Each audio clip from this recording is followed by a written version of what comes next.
Dudjom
Tashi Delek, welcome to the Ngöndro class.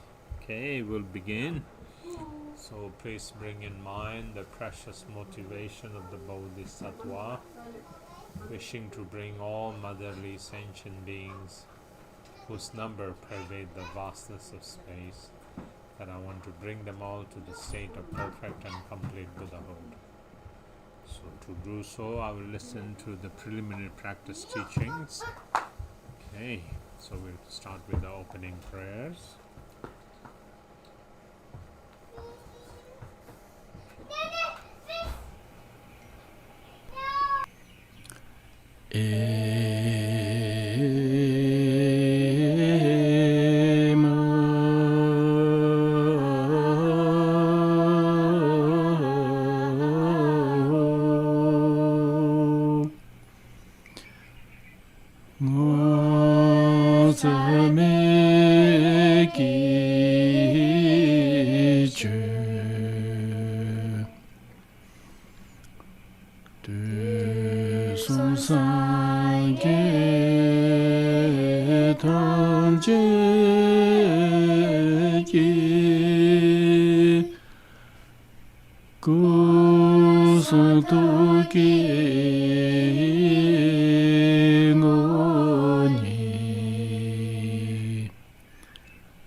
Udoi Kandroi Mambu Goi Jiji Jesu Daroi Jinji Labji Shesu Usui Guru Bema Sidi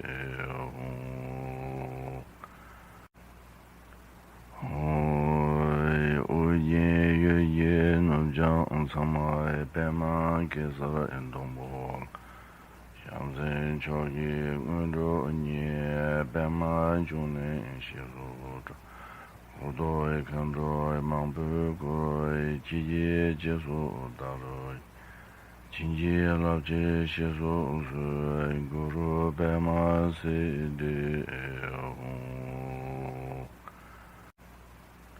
Hoi Uye Ye Nubjang Samai Bema Gesara Endombo Shamsen Chogi Ngöndro Nye Bema June Shiru Udoi Kandroi Mambu Goi Jiji Jesu Daroi Jinji Labji Shesu Usui Guru Bema Sidi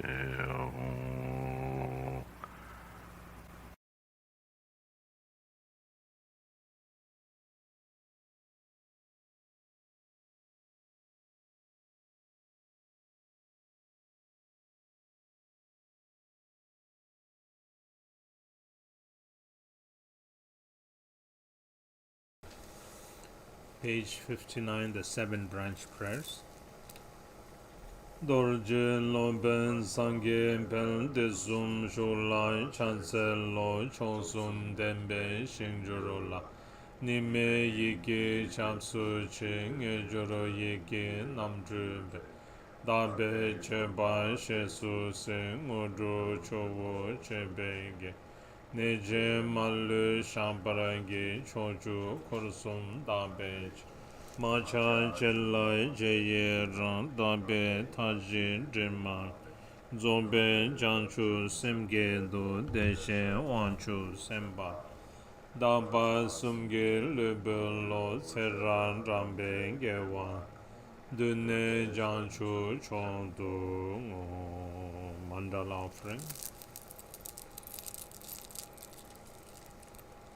Sanjin Be Ju Ju Jin Me Do Zhang Re Ram Lin Shi Nen Den Gen Bai De San Ge Shin Du Mi De Pu Wa Ye Dro Gun Nam Da Shin Lai Chen Ba Sho Idam Guru Ratna Mandala Kam Niryatayami Simchen Namge Sambai Dan Loye Chenrai Chintawa Chichun Tinmon Tempaye Chege Korlo Korondo Sun Düdjom Sangye Tam Chege Ngo Ridan Kilkor Chansai Chamda Kadrin Sundan Mancheba Rinchen Zawe Lame Shamge Pemon Duldrima Me Bala Gosum Geba Chembe Chansal Che Chapsu Chuon Jinge Lambaran Zendo Sang Temba Lame Sangye Rinpoche Choba Lame Damche Rinpoche Temba Lame Gedin Rinpoche Jamne Genjo Sum Lai Chansen Lo Tamge Toje Chamcha Resun Chun Shenge Meto Dige Pon Sergei Limbo Dabur Jibe Gusha Jenge Bo Shamla Chansen Lo Panden Sone Shudra Subale Kenze Karanga Sandra Chan Ganchen Kedro Yonke Tsujen Tso Tsoken Dojen Joven Lama De Lama Dangom Boje Zen Jambe Yang La Chansen Lo Kange Lo Dedemne Tenden Netarana Jenne Denge Jejen Sekshen Nigen Tokara Ekwan Zen Ganda Simden Tsenral Mandre Menton Denge Gezewen Dozo Kunla Buche Tachi Yan La Dutunya Rudran Chajon Nimon Nilon Leke Chandron Drenzen Che Mare Munsen Dungen Yugo Jenne Chenze Reden Nam Dene Dachen Sachor Tachen Yenten Lezo Getsen To Chuta Chudan Chune Gentren Dalon Munsen Jambe Yan La Raptor De Omara Patan De Omara Patan De Omara Amara Bajanandi, Amara Bajanandi, Amara Bajanandi, Amara Bajanandi, Amara Bajanandi, Amara Bajanandi, Amara Bajanandi, Amara Bajanandi, Amara Bajanandi, Amara Bajanandi, Den Den Den Ken Rayu Zerke, Dalu Timon Barabsin. Kadan Denje Shunlo Dombayin, Lodre Bombe Nawa Zendo Se, Chingu Gondo Zambo Gombayin, Doje Semba Garab Dorjeda.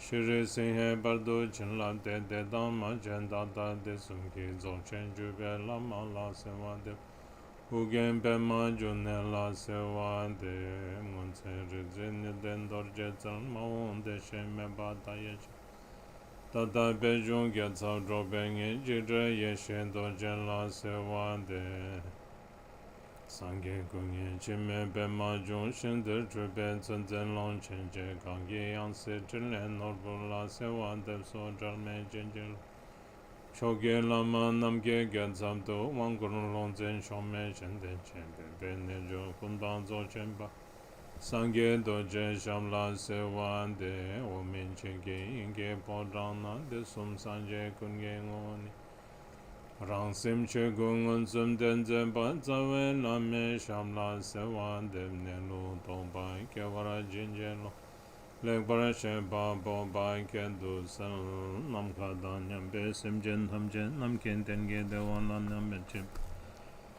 yang da ban zo ben jang chu rin bo chen chin ne chang to bar ja Deye chendo che zammo dene tsul jendo sente tenyam sulem bragyo namba samba jancho wan jancho zemke kunonda chebe gonnen sembare shu. So please bring in mind the precious motivation of the Bodhisattva that in order to bring all motherly sentient beings to the state of perfect and complete Buddhahood, I will listen to these profound teachings and bring forth the understanding of the meaning of these teachings and thereby engage in my life.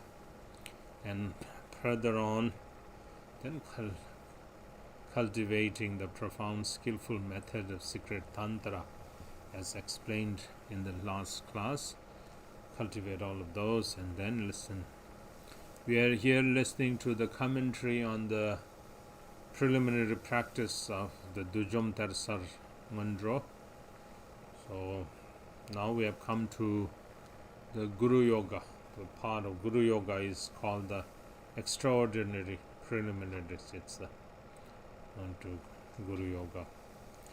So to practice Guru Yoga, then obviously then you have to have received these teachings from a master or from a lama who has an authentic lineage and so forth, and then you take your guru, your teacher as your lama, guru or guru in Sanskrit, or then lama is in Tibetan, as your teacher, and then this is the way of how you actually put it into practice.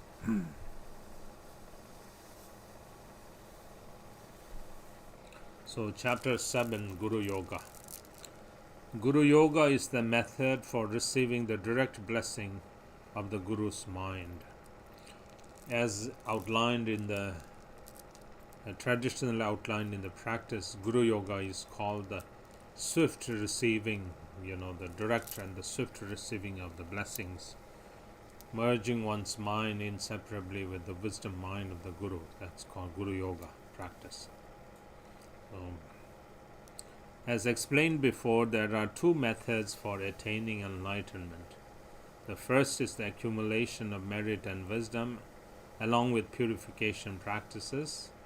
The second is direct transmission of wisdom from the Guru's mind to your mind. So the first method is in order to further or advance ourselves in the path, then we need to purify our negativities, which become, if we don't purify them, they become the obstacles and hindrances on our path or practice. So we need to purify our negativities, and then we need to work on accumulation of merit, as we talked like in the last class was on Vajra Sattva, but before that it was on a mandala offering, remember? Through mandala offering that we accumulate merit. And then we also need to accumulate wisdom or perfect wisdom. So through those practices, then we bring forth the attainment of the Dharma Kaya and Rupa Kaya, like that. The second way of practicing is to receive the direct transmission of the direct blessings from the direct transmission of wisdom, from the Guru's wisdom mind to your mind. So, transmission really means receiving the taste of enlightenment.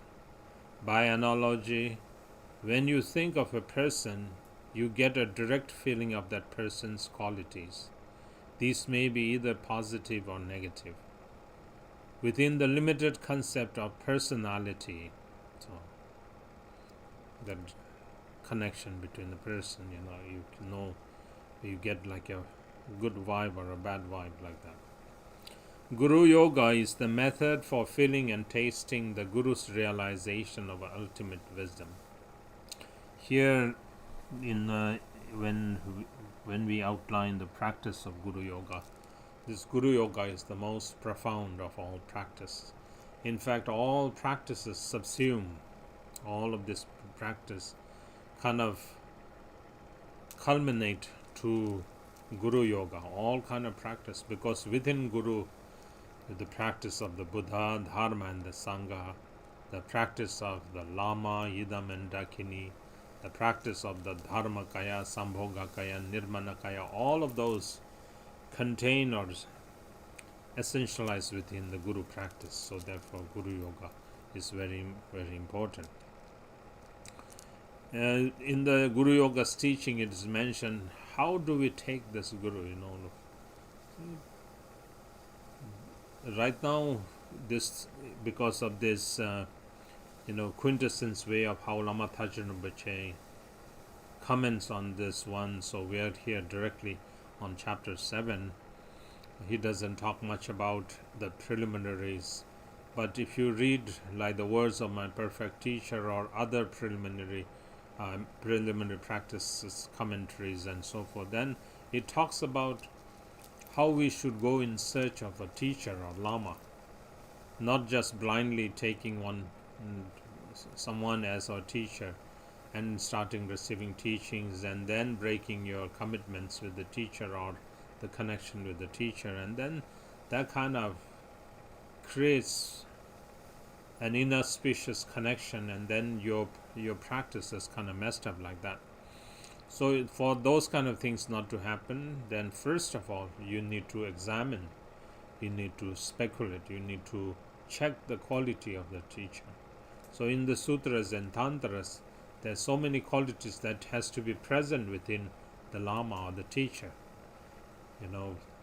He or she should be well versed, has had, have received all of the trainings and have brought forth accomplishment and so on and so forth, those kind of things, and has realization and the qualities like compassion and wisdom and all of those should be there. So those are in the words of my perfect teacher, so you can read like that. Then once you see those qualities in the Lama, then you can rely, you can request that Lama to be your teacher, and like that then you take the teacher and like first you examine the teacher. Once you see that the teacher is qualified to be your guide, then you request the teacher to be your teacher, and then you start receiving teachings and instructions from the teacher. So here when we are saying teacher, we are talking about this spiritual guide or spiritual Lama who is giving you these teachings of Dharma.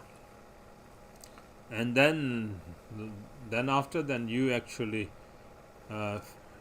copy or you emulate your teacher, like what your teacher does, you practice, and then you bring forth the realization, or you try to work on gaining the realization like your Lamas, like that. So that's the way of how you actually need to take the take up a lama like that.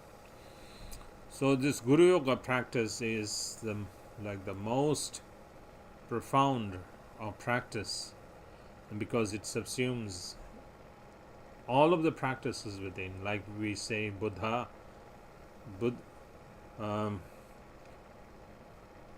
Lama's mind is the Buddha. The Lama's speech, the Lama's words, the Lama's speech, the Lama's teaching is the Dharma, and then the Lama's body is the Sangha. So in that way, the Lama within Lama, or within the Lama, within Lama essentialize the three jewels, Buddha, Dharma, and the Sangha, like that. So then further on, the Lama is the Lama, the Lama's speech is the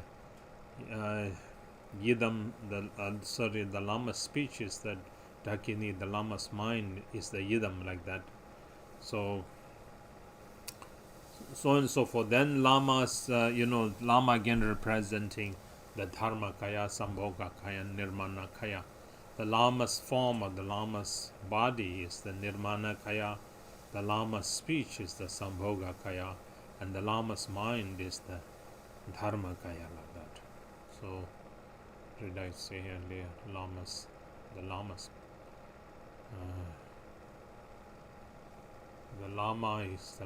the Lama's speech is the Yidam, the Lama's mind is the Dakini, like that. So within Lama, the three jewels, the three roots, the three kayas, and everything kind of subsumes or contains or essentializes within that Lama. So that's the way of how Guru Yoga is practiced. And particularly, when we start to settle ourselves within this kind of practice, there are 5 key points in practicing Guru Yoga. So, maybe right now it's too early to explain this kind of thing, but just to get an idea, when we practice this Guru Yoga, then we actually need to, you practice Guru Yoga that your Guru is the Buddha. So you meditate your Guru, and then in essence, Guru is the Buddha, and then you visualize like the image of Guru Rinpoche, but essentially it's your Guru appearing in the form of Guru Rinpoche or any other deity practice that you do. So the first key point is to remember that, or to understand, the Lama is the Buddha. So this is the first key point in practicing Guru Yoga. And then second is that whatever the Lama does, in the teachings is mentioned, whatever kind of activities the Lama performs, that we need to practice ourselves to train in pure perception, to see everything as pure, whatever the Lama does as pure. So all his actions as pure, never having any kind of wrong views toward the Lama's actions and so forth. So whatever the Lama does, knowing that this is Dharma Kaya, this is the absolute nature of phenomena, like that. So that's the second key point. So very, very hard for us to kind of understand at this point, like that, but that is the way of how we need to practice Guru Yoga. And then the third key point is to understand the kindness of the Lama, that his kindness cannot be matched, or his kindness cannot be compared. His kindness is even greater than all of the Buddhas, like that. Because many Buddhas came, the Buddhas of the past came, and they just left. The Buddhas of the present came and they left. But then, you never got to connect with the teachings. But it is the Lama who actually delivers the teachings. So therefore, in terms of kindness, your Lama's kindness is the greatest of all. So third key point is to know that the kindness of your Lama surpasses the kindness of all of the Buddhas or anyone's kindness, like that. So that's the third key point. The fourth key point is the Lama is the quintessence embodiment of all refuges. As I mentioned that, when we start practicing Buddha Dharma, then we say we take refuge, and we take refuge in the Buddha, we take refuge in the Dharma, we take refuge in the Sangha, and so forth, like that. So as mentioned earlier, that the Lama embodies the three jewels. The Lama's body is the Sangha, the Lama's speech is the Dharma, Lama's mind is the Buddha, and so all refuges. As I again, explained that the Lama, Idam, and Dakini principle also subsumes within the Lama. Then Dharmakaya, Sambhogakaya, and Nirmanakaya also subsumes within the Lama. So therefore, Lama is the essence of all refuges. So that we need to know. That's the fourth key point. And then the fifth one is understanding in such a way. Then if we supplicate to our Lama, then the realization of wisdom, that the realization of the wisdom will arise in our being. So the Lama can deliver this direct transmission that the realization of wisdom dawns in our being. In the teaching it is mentioned that what does it mean by liberation and realization is that there is this innately present primordial wisdom within us. In the lower schools, it is mentioned as the Buddha nature, the Buddha potential, and so forth. In the higher level of teachings and so forth, it's mentioned as the co-emergent or the innately present primordial wisdom. That wisdom is there within each and every being, but sentient beings haven't manifested or awakened to that nature right now. That nature is kind of adventitiously or temporarily kind of obscured by their defilements. So, so when we say to bring forth realization is to awaken that innately present primordial wisdom within us. So in order to awaken that one, the blessing of the Lama is essential. So therefore the fifth key point is to remember that if you pray to your Lama,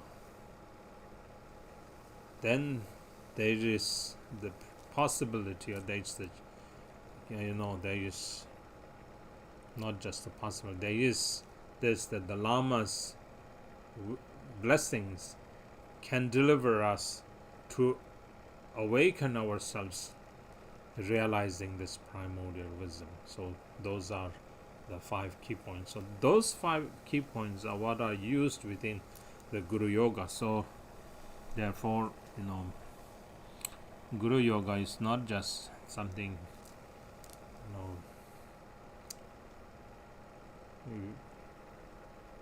that something that should be taken lightly. Guru Yoga is the quintessence of all practice like that. So therefore, here when Lama Tharchan which kind of mentions that there is some kind of, how you start to approach the Guru and then build that trust, more and more you kind of see the qualities of the Lama, then there is natural devotion. And then one of the practices I mentioned earlier is to train ourselves in pure perception that whatever the Guru does is pure, it's Dharmakaya, like that. So this realization is beyond personality and is always positive, the experience of totally faultless enlightened mind. As you experience the purity of the Guru's wisdom mind, it may appear to be coming from outside yourself. Actually, you are tasting the true nature of your own mind. So that remember, this is that innately present primordial wisdom, which is now manifesting, and this is manifesting because of the blessings of the Lama, like that. So what is within is naturally revealed, like that. Then develop and deepen this experience until you attain complete liberation. By thinking of pure Buddha mind, You will eventually develop the habit of recognizing your own wisdom. By training in this way, you will attain Buddhahood. According to the Vajrayana view, Guru Yoga is the quintessential practice for attaining liberation. All Buddhas became enlightened by following their teacher's precious instructions. So the Guru is considered even more important than the Buddha, because without the Guru, there is no way to achieve Buddhahood. When the Guru's instructions have penetrated the student's heart, this is the same as finding a precious wish-fulfilling jewel in your hand. So when your devotion kind of blossoms, and then, it's just like a wish-fulfilling having landed in your hand. Because that's when you see your Guru is the wish-fulfilling jewel. And then whatever you wish for is fulfilled. So that's someone who has received the Guru's mind transmission has no choice but to attain enlightenment. Just as someone falling down a steep mountain totally out of control has no choice but to fall all the way to the bottom. So like that. The 84 Mahasiddhas in India and Guru Rinpoche's 25 disciples. So in India we talk about the 84 great adepts of the Mahasiddhas. And in Tibet we talk about the 25 close disciples of Guru Rinpoche. The treasure finders, awareness holders, and accomplished enlightened sublime beings all became enlightened through the mind transmission of their Gurus. This unbroken lineage has been passed from the primordial Buddha Samantabhadra to our own root Lama, who is the essence of all the Buddhas of the 10 directions and the 3 times.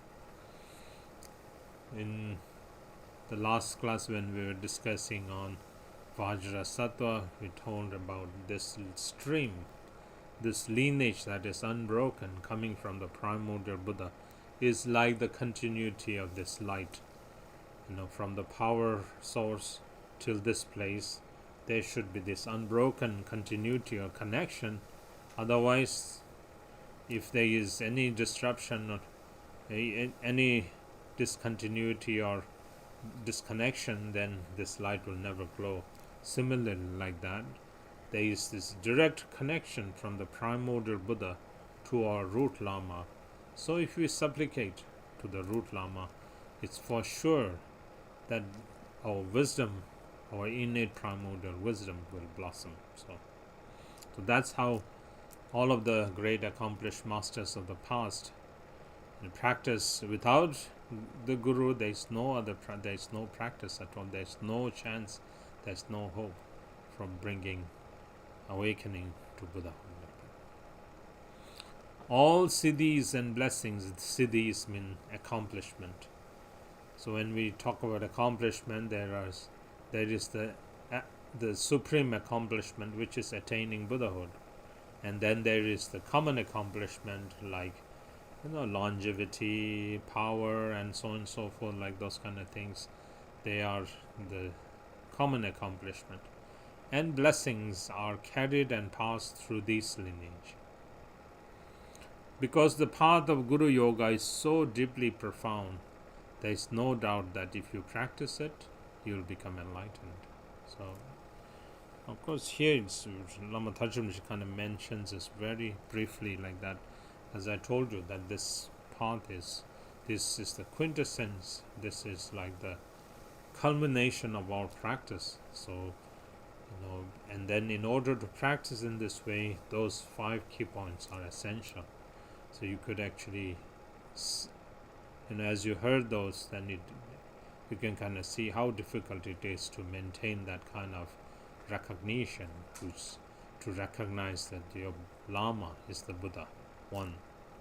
And then whatever the Lama does is pure and excellent. It's faultless. And it's, when we lack that devotion and faith in our Lama, then whatever, we will only see faults of the Lama.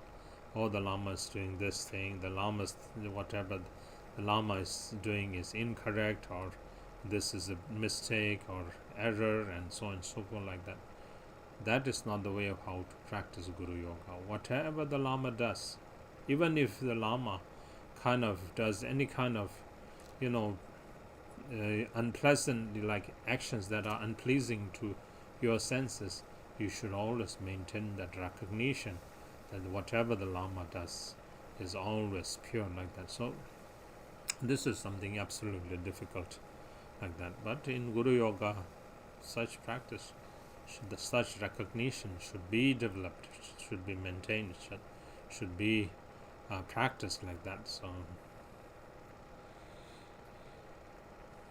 there is no way to realize the true nature of mind through analyzing or intellectualizing. We always think, oh, I'm smarter, I shouldn't fall for this kind of thing, and so on and so forth like that. People think like that. It's, of course, in the Guru Yoga, it's not like, how would you say, emphasizing some kind of blind faith or so forth. It is actually the faith that is based on understanding the nature, understanding the truth, understanding the true nature like that. So if without that, there's no way to realize true nature by just analyzing. You like when we say speculate the Lama earlier, that was in the beginning, that you needed to do in the beginning before you started to take that person as your Lama or your teacher. So you analyze. If you find fault, then you don't have to take that person as your teacher. But once you have thoroughly examined, and then the next step is to request that person to be your Lama. So at that point, there is no more analyzing, because you already analyzed, and from that point onwards, then whatever your Lama does, you should always maintain this awareness or recognition that it is always pure like that. So just that, ordinary mind, your confused mind and so forth, constantly analyzing and then intellectualizing, constantly giving rise to neurotic thoughts and so forth, those kind of mindset will never bring forth the realization of the true nature. This is the same as trying to get butter by churning water. This path is based on wisdom, our own true, as I mentioned earlier, that there is this inherently present primordial wisdom which is within us. In order to awaken that, then this is triggered through our devotion, invoking the blessings of the wisdom of the Lama, or the blessings of the Lama. Thereby it is revealed, or it is manifested like that. So there is no chance of thinking that you will be able to get butter by churning water. So like those kind of analytical thought and intellectual thought, all those conceptual thoughts and so forth, however much you utilize, you'll never be able to realize the true nature of mind. The realization of ultimate truth is not intellectual, nor it is related to dualistic mind. The realization of ultimate truth is not intellectual. Most of the time when we say this ultimate realization of ultimate truth, we are talking about Buddha, talking about the state or the realization or the ultimate goal of attaining Buddhahood. And then this state is not a projection of our mind. This state is not a reason from mind. It is not a result of mind. It is not related to a dualistic mind. It's then it would be then Buddhahood is actually a reason from mind. Buddhahood is never a reason from mind.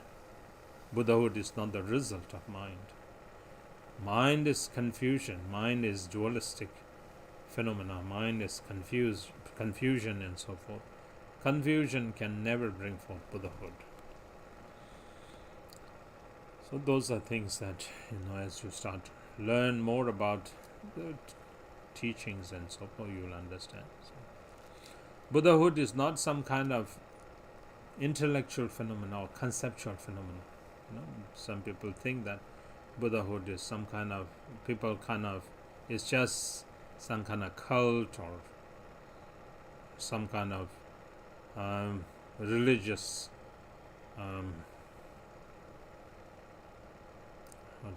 religious or some kind of, mind-made of phenomena, those kind of things. It isn't. As we mentioned earlier, Buddhahood is the awakening of our innately present nature, is an innately present primordial nature. So it's not related to a dualistic mind. By practicing Guru Yoga purely, without doubt, recognition of your wisdom mind will dawn. So here, this is what it means. First, see the Guru as Buddha, and then feel the energy of wisdom mind. So first, before we start to take that person or any person as our Lama, then we need to thoroughly examine, check, thoroughly, like that. Then once you see that he or she is fit or has the qualities as mentioned in the sutras and the tantras, then you can rely on such kind of person as your Lama, as your teacher, like that. Then once you have relied that person or that Lama, then you need to feel the energy of the wisdom mind. So whatever the Lama does, the Lama's actions are pure, the Lama's speech is pure, the Lama's thoughts, the Lama's mind are pure, and so forth, like that. So feel the energy of the wisdom mind. Second, seeing the Buddha as Buddha. The feeling begins to grow, seeing the Lama as the Buddha. So seeing the Lama as Buddha. So second is, now your Lama, as I mentioned, the first factor is to see the Lama as the Buddha. So when you see Buddha as the Buddha, the feeling begins to grow. So then through the power of the Guru's blessings, you too become the Buddha.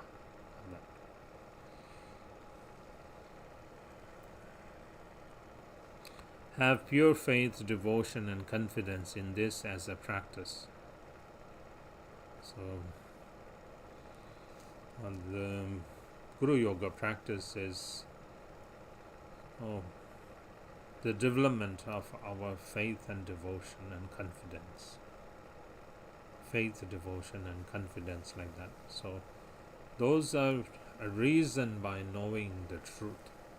More and more you understand the nature of phenomena, then those things develop within us. So then we can bring forth the accomplishment of the practice.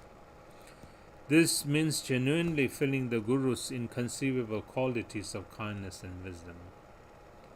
So earlier mentioned that the kindness of the Guru is incomparable. So, direct instructions from the Guru can reveal your own Buddha nature, which has been obscured in samsara for countless lifetimes. So, open your heart and trust in this. Thinking of the Guru's qualities, how amazing and extraordinarily fortunate you are to have met a teacher like this. You may feel the hair on your body stand up, and you may cry without control. So like that. So that's the essential practice of Guru Yoga. So in that kind of understanding, then you start to, for example, recite the 7-line prayers or recite the Vajra Guru mantra or like that. And then at that point, then your hair starts to you have like goosebumps or your hair stand up, and then there is the natural fervent devotion that rises within, and then you start to cry without control. Experiences will arise and suddenly your mind will change to pure awareness. So your mind right now, you're confused, your dualistic mind and so forth. Because of that, then your mind can change into pure awareness. All normal phenomena will cease. Meditation experience will arise effortlessly and spontaneously. So those are all the ways of how the blessings of the Lama manifest. And then your mind changes too. Your mind is not anymore the mind that used to be confused and so forth. Now it's free from all of those confusion, and then all that mind gives rise to is all pure phenomena. So there's only awareness, pure awareness. Then whatever phenomena arise, earlier things that appear to as obstacles and hindrances, or people like unfavorable and so forth, everything appears pleasant and natural and so forth. So phenomena, normal phenomena will all cease and everything becomes pure phenomena. So that meditation experiences will arise effortlessly and spontaneously. So when practicing, do not mouth the words mindlessly or without feeling, but rather generate devotion, the heart essence of Guru Yoga.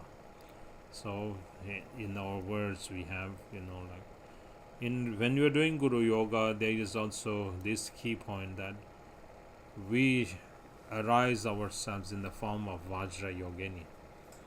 In our words we say, Rangni Dudjom Tersar Ngöndro, I am Vajra Yogini, and my Lama appears in the sky in front of me in the form of Guru Rinpoche, like that. So, our innate, our Shilu, it's called the basis of our bodily manifestation, is Vajra Yogini.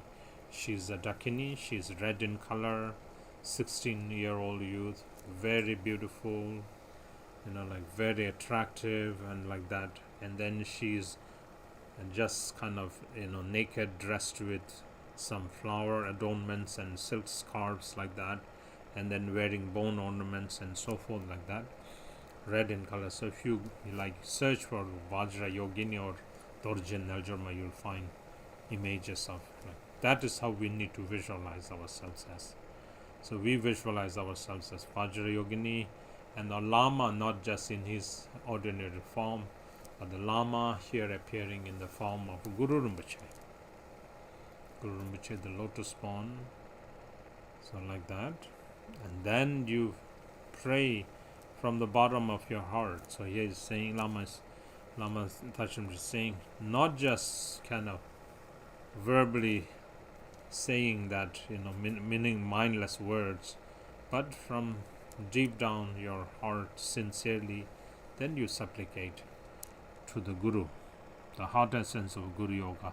Then recite, Rangni Dudjom Tersar Ngöndro, I am Vajra Yogini, and in the sky in front of me, my root Lama rises in the form of Padma Sambhava. So like that.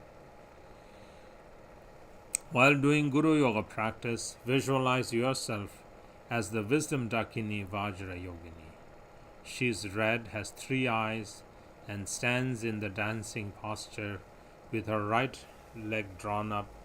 She holds a skull cup filled with blood in her left hand, symbolizing the giving of siddhis, a driguk, a hook knife, in the right, symbolizing the cutting of grasping to an ego, and a Khatvanga trident in the crook of her left arm, symbolizing union with her secret consort. She appears slightly wrathful, inseparable from each other. The Vajra Yogini symbolizes wisdom, and Guru Rinpoche symbolizes skillful means. We visualize ourselves as Vajra Yogini for 3 reasons. First, this solid and gross conceptual body is an impure vessel for receiving empowerments and blessings. So, when we receive the blessings and empowerments and so forth, it's always emphasized that we visualize the it's the fundamental form of our being, that's a Vajra Yogini, like that. So onto this ordinary form cannot be the container of receiving the blessings. So therefore the first reason is to visualize ourselves as Vajra Yogini. Through visualization we are creating a pure container free of obscuration, necessary for receiving the Guru's mind transmissions. Secondly, we visualize ourselves as Vajra Yogini in order to gain the realization of expanding emptiness and great bliss as inseparable from realized wisdom. So Vajra Yogini, the appearance of Vajra Yogini appears very beautiful, attractive and blissful, like that. So it's the union of bliss and emptiness. So thirdly is the auspicious magnetizing an interdependent connection between male and female. Feminine wisdom energy magnetizes Guru Rinpoche's display of skillful means through his blessings and empowerment. So it creates the male and the female phenomena. So Guru Rinpoche in the form of male, and then Vajra again in the form of female, like that. The female is considered the wisdom, and the male is considered as the skillful method. So like that. So the union of wisdom and skillful method.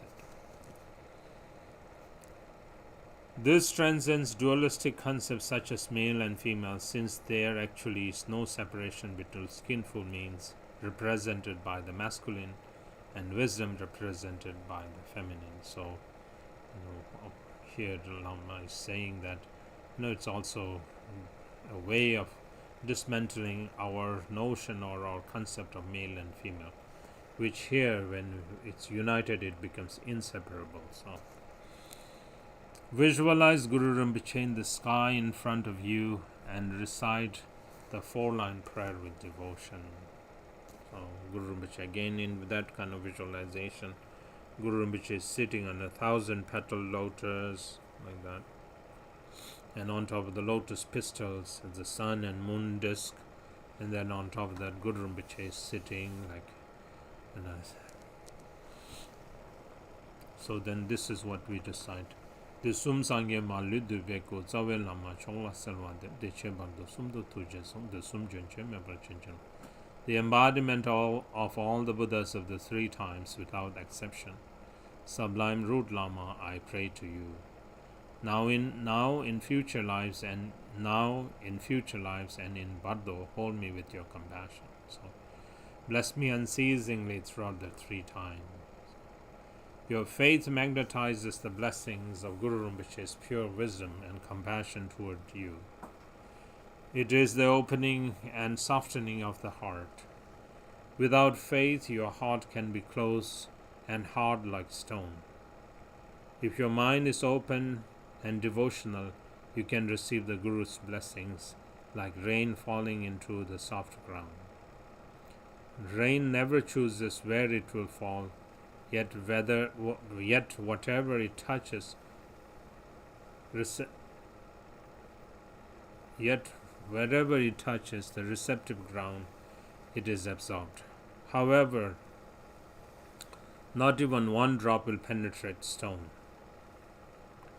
Everything grows from the earth, but nothing grows from rock. So it means, more and more you start to generate devotion, then your mind becomes like the soft ground, and then the Guru's blessings kind of penetrates the ground. Without devotion, then your heart becomes just hard as a stone, and then never being able to invoke the blessings and never being able to receive the blessings, like that.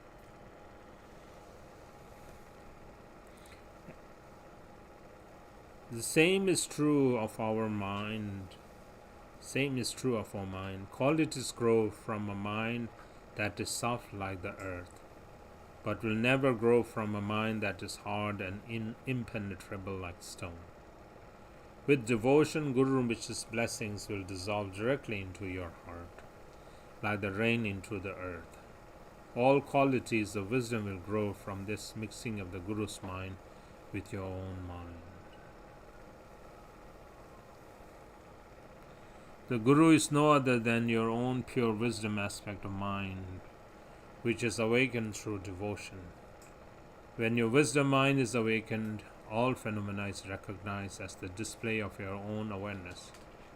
Recalling Guru Rinpoche's presence can open up your heart, revealing your true nature, and Guru Rinpoche is as exactly the same. So when we say Guru Rinpoche, it's just a reflection of your own pure nature. It's like innately pure, primordially pure right now. So in this practice, we are just using our devotion to awaken that one. So ultimately, you see that your innate nature is never separate from Guru Rinpoche. Guru Rinpoche is never separate from your innate nature. The only difference is that he has completely manifested his enlightened qualities, while ours are yet unmanifested. So Guru Rinpoche, in this case, he has blossomed these qualities because he is a completely awakened Buddha. In our case, although the essence of mind has this quality, but at this point it hasn't blossomed, so it hasn't manifested yet. At this point, recite the Vajra Guru mantra at least 108 times each session. So when you are sitting doing every session, so this is what you need to do. When you are doing the preliminary,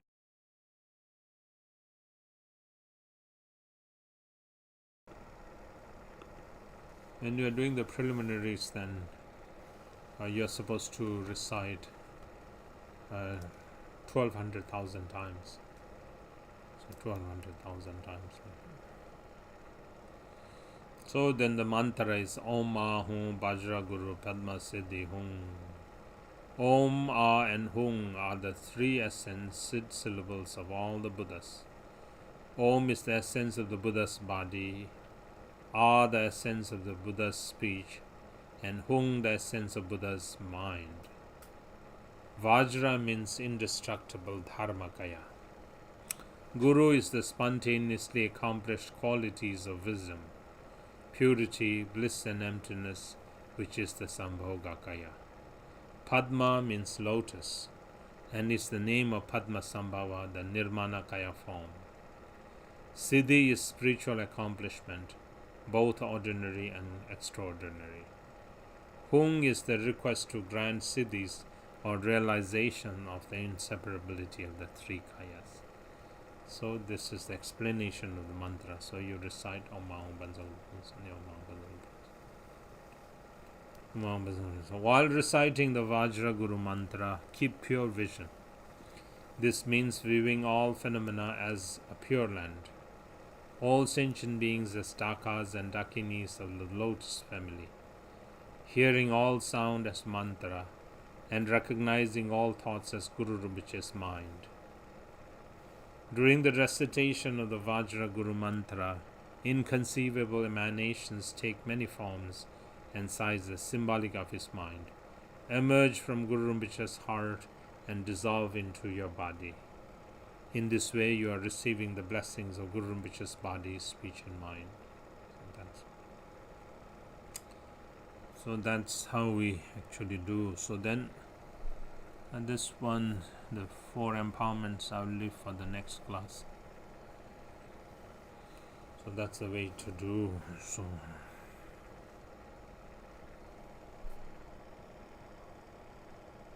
okay, one more paragraph. From Guru Rinpoche's heart, the essence of his non-conceptualized pure wisdom mind in the form of 5 colored spheres come to your heart, bestowing the 4th empowerment.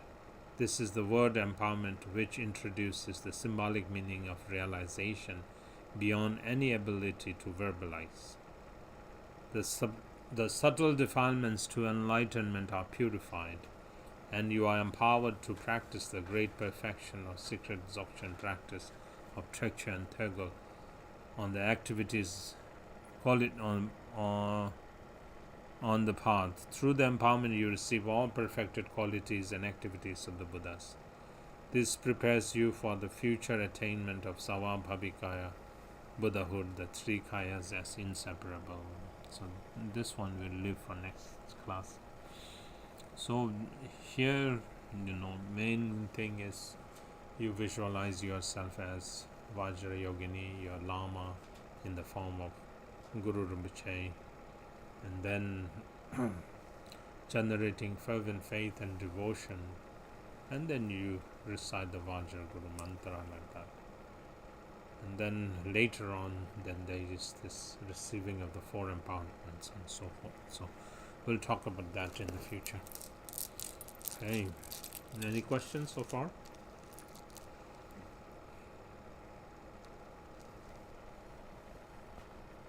Yeah? Mm-hmm. I have a question about choosing a lama. Mm-hmm. I feel like the decision is like a child trying to choose which adult to trust. They can see adults as like very good people by their displays of either wealth or prosperity or kindness, charity, but their hearts may be corrupted, and a child would know no different. So how can I gauge somebody who has achieved wisdom? Mm-hmm. Yeah, the inside quality, it's hard to see because we can never see the inner qualities. But at least we have the ways to check the lamas, like qualifications. For example, if the lama has received, if that person has received the trainings and has that person done all of those practices and so forth, and then how there are also like how he or she has acted. You can see like her actions and so forth. You kind of can that you have heard from others, or being close by to that person for some time, then you might see how they emit their inner qualities, even if you cannot see their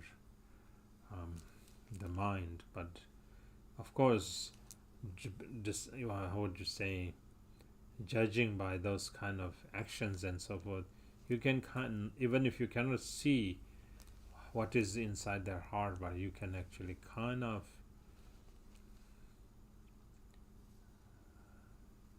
understand. For example, even if you don't see the fire, when we can see the smoke at least, when we see the smoke, then we can tell, oh, there is fire there, although you cannot see the fire, but you can actually tell there's a fire there. Similarly like that. So what emits of that person, so although we cannot see anyone's mind, because mind is a hidden thing, so mind's a secret thing like that. But like bodhisattva qualities, their compassion, their wisdom, their love, their care, their concern, and so forth, are what emits of what is inside. You can actually feel that's coming out, so you could tell that there's something inside there. Because if he or she is always negative inside, then those kind of things wouldn't come out. So it's difficult, but you cannot kind of wait for that to happen, so that you will be able to see the lam or that person's mind transparently. It might be too late, but at least there are certain qualities that you should take. And then of course in the degenerate times it's mentioned that you have so many lists of lamas to have this kind of qualities. In the degenerate times, not all of those qualities will be present in the Lama.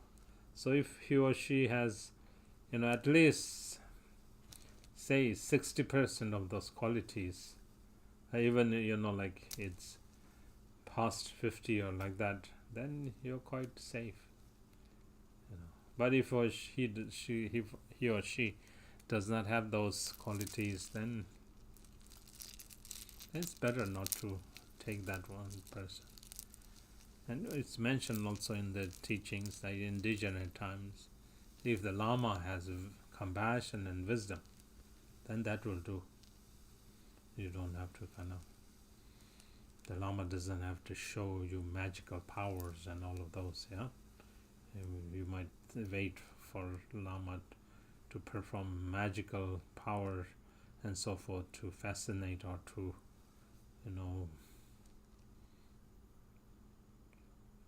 not like those kind of things. But main thing is the Lama has to have lineage. That's important. It's not like someone from the street who claims to be a teacher or like those kind of things. You can't take. So you have to see the origin of that Lama. Like he or she has to have had some kind of lineage and had received proper training, and then has had had practiced. That Lama had practiced, not just reading and those kind of things, practicing and those kind of things. So read the words of my perfect teacher now, and then there is the section on there's like a whole chapter on the spiritual, taking the spiritual teachers.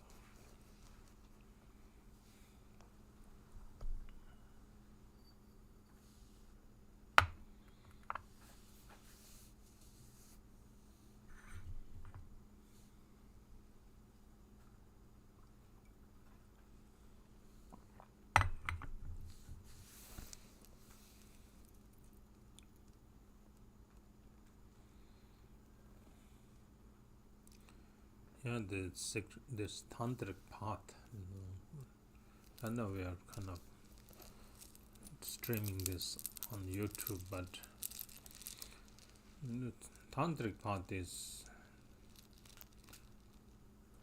of course, in this degenerate time, this tantra has been defamed by so many, so people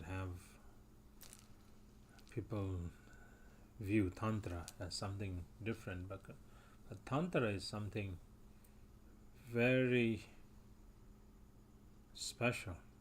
Tantra is very special, and this path is not something that is taken lightly.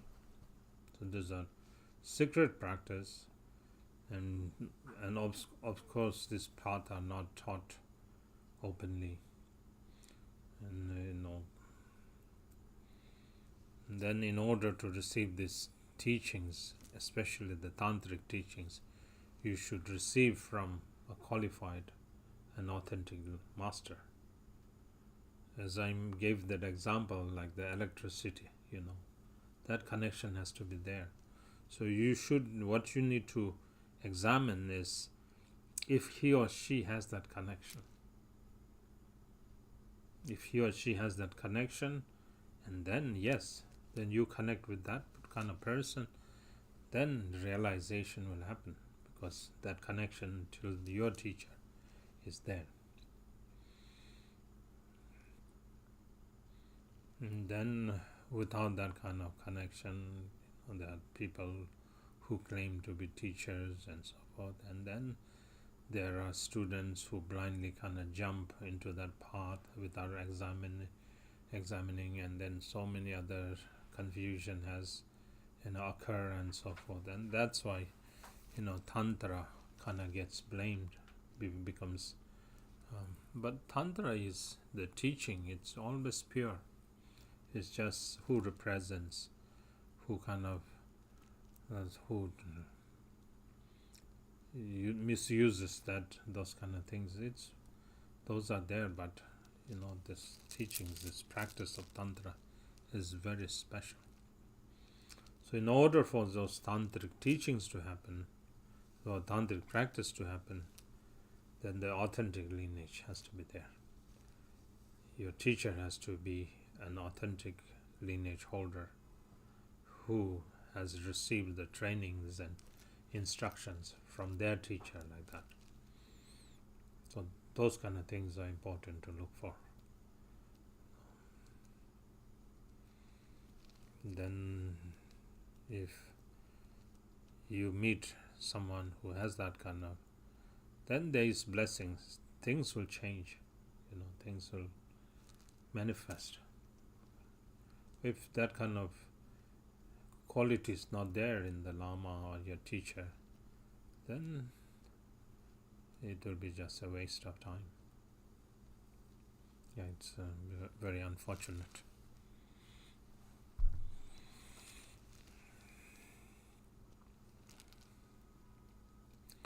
This tantric path, requires a guru, and then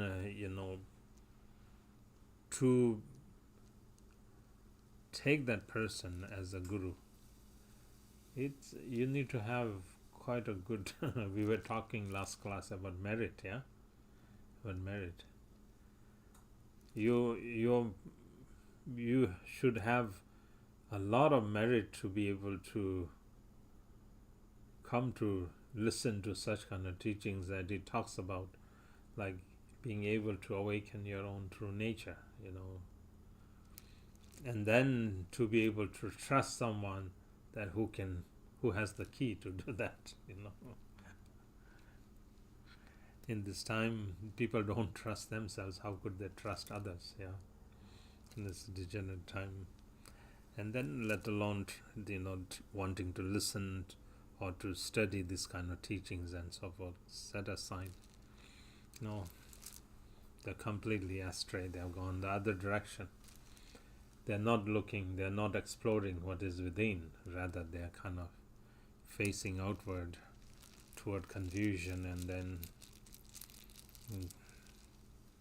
in the English, you say that happiness comes from within, like that, yeah? Similar like that. Right now, nobody believes happiness comes from within. Nobody, meaning, the general people don't believe like that. Those who have the merit have at least settled onto practicing and then trying to cultivate love and compassion and all of those, so then they can have at least turn inward. And then when they do that, then yes, happiness comes, and then likewise, slowly but slowly, realization and liberation will manifest. So the teaching of Tantra, to have that inclination to be able to trust someone on that path, you have to have some kind of merit. Without merit, you'll never come to this kind of path at all. And then of course you have to have good merit to be able to connect with good teacher. You come to teachings and you lack that merit. So it's very, very interesting phenomena. This is so-called, we mentioned last class, merit. This merit is a very, very interesting thing. It's a force. It's some kind of drive, which plays in each and everyone's life. It's like a invisible force.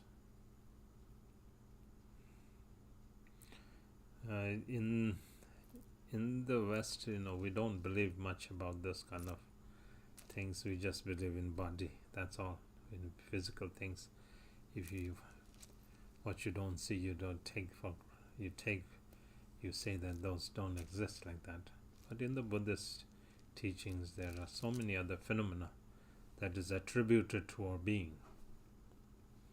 We talk about body, physical form. We talk about mentality.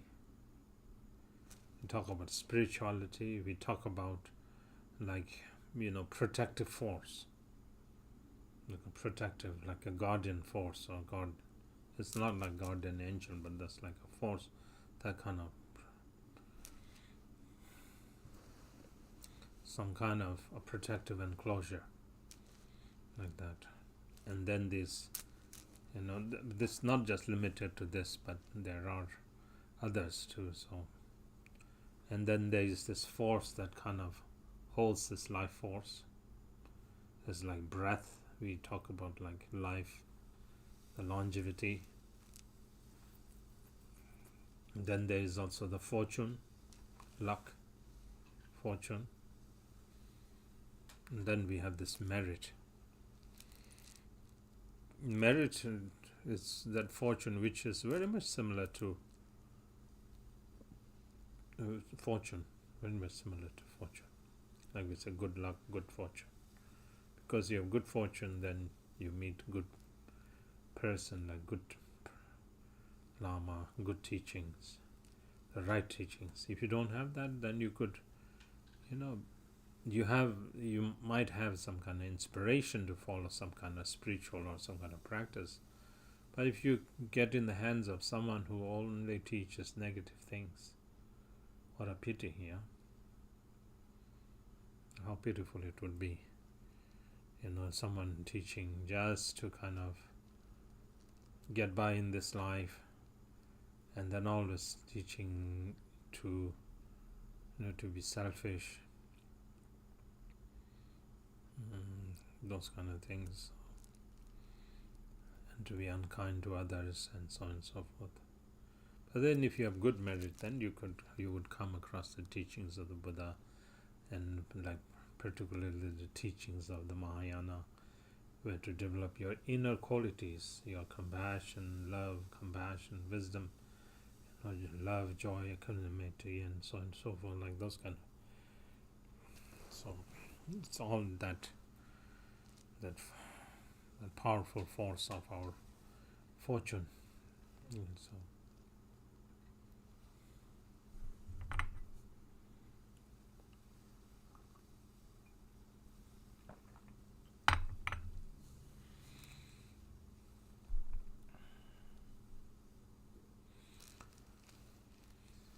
okay, so any other questions? If you don't have, then we can do the dedication. So, make sure you know how to do the practices. Okay, these teachings are online, so you can, if you have your practice, you can listen again, and it won't happen once or twice. So you need to do it again and again. How it is chanted, how we begin. So, as I mentioned, that first of all, our intention is very, very important. If you just approach this through our ordinary mindset, like where we are very much egotistic, our whatever kind of temperament, whatever kind of emotional projection that we have. Some of us have strong anger, some of us have strong attachment, some of us have strong arrogance, or some of us have strong stubbornness, all those kind of things like that. So, here we should come and then generate this intention of Bodhicitta, that whatever I do it in order to awaken all sentient beings, like that. So that kind of, so we begin with that intention. That intention kind of determines our actions. That intention, so if you have this, inconceivable aspiration, then our actions too become inconceivable. Or whatever, even the 5 minutes of meditation that you're engaging in becomes profound. But if you just approach this teaching or this practice with ordinary mindset, then that 5-minute practice has not so much power. So therefore, in the beginning, you should bring that intention, and then when you are actually doing it in the middle, then you need to practice following whatever your prayers or your meditation guidebook tells you. So do all of those, and then finally doing the dedication. So sealing your practice with dedication. So all of those dedications that we have, so making vast aspirations. So this is how we need to practice. And then you all are young, so you need to practice now. So then you can form a stable basis for your practice, so that you can, progress yourselves on the path to doing more other practices. So, of course, as I mentioned, that all our practice is going to culminate to this Guru Yoga practice. So, okay, so let's do the dedication. Page 62. Page 62 is the dedication. Sonam Diyin Tamje Zigbani Tomne Nebe Janam Pamje Shin Kegan Nachi Balong Trumba Sidbe Sole Drowa Rasho Jambe Bawo Jetara Kemba Kundu Sambo Deyang Dejente Dedai Kunge Jesu Daloj Gewan Dedan Tamje Rabdungo Desum Shembe Gewan Tamje Ngowa Gangla Chondu Ngakban Den Dagi Gewe Tsawa Diken Sambo Cheche Ramdu Ngorage Janshu Semcho Rimboch Make Banam Ke Juruchi Keba Nyamba Meba Koni Gondu Pewarasho Janshu Semdai Midrash Chanshu Chela Sholwa Dang Sange Namki Yonzonsh Duke Lenam Bongwarasho Janchu Semba Namge Ne Roden Tola Gondrosh Kombo Yini Gangong Ba Semchen Namla Dejurush Semchen Tamchen Dedan Denjuruching Endro Tamchen Tado Dongbarash Janchu Semba Gangdal Sarjo Pan Dedan Kunye Melam Drobarash Gewa Deyi Gewa Kun Sonam Yeshen Tsozosh Sonam Yeshin Lejon Damba Kunne Tobarash Rinchen Getso Deye Drowa Kun Tando Dambe Chendam Mir Ranjin Denne Zomba Tarjinne Chenga Drobe Jeden Zebarash Pende Junne Demba Peljuriche Zera Kundu Chella Chejur Gelkam Kundu Trashi Gejuriche Drogun Chamje Sange Tobjuriche Lama Kukam Sangwar Sewa De Chontu Kuse Ringwara Sewa Chinle Darjin Ge Bara Sewa De Lama Dan Jewa Me Bara Jinje Lo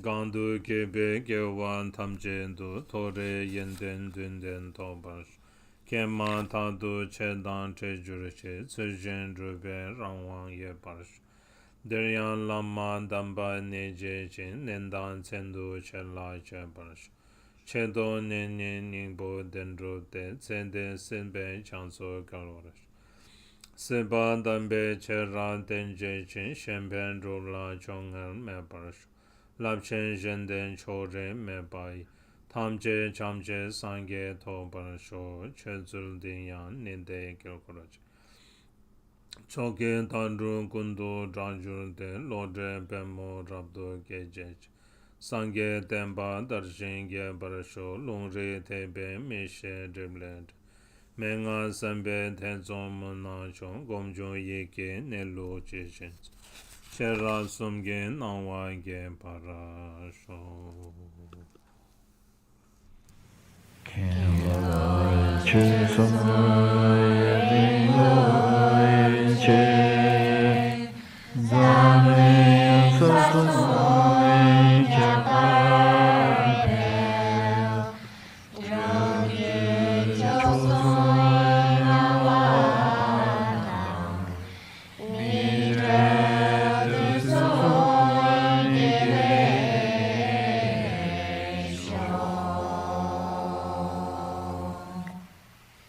Nandra Riksum Hanga Chegu Ngang Kudan Yeshe Rolbar Jamleb Zabsan Aljur Chembe Nyamlen La Yerme Tuke Tingle Roche Sho Kewa Kundu Yangdal Lama Dan Dalme Cheke Bella Lonje Sadan lamge yenden rabzo den palden lamen gofan yoroto sho. Om Ahum Benza Guru Pema Siddhi Om Ahum Benza Guru Pema Siddhi Om Ahum Benza Guru Pema Siddhi Om Ahum Benza Guru Pema Siddhi Om Ahum Benza Guru Pema Tejeng Benzer Samahayanza Sindhi Pala Om Ahum Benza Guru Pema Tejeng Benzer Samahayanza Sindhi Pala Om Ahum Benza Guru Pema Tejeng Benzer Samayanza Sindhi Pala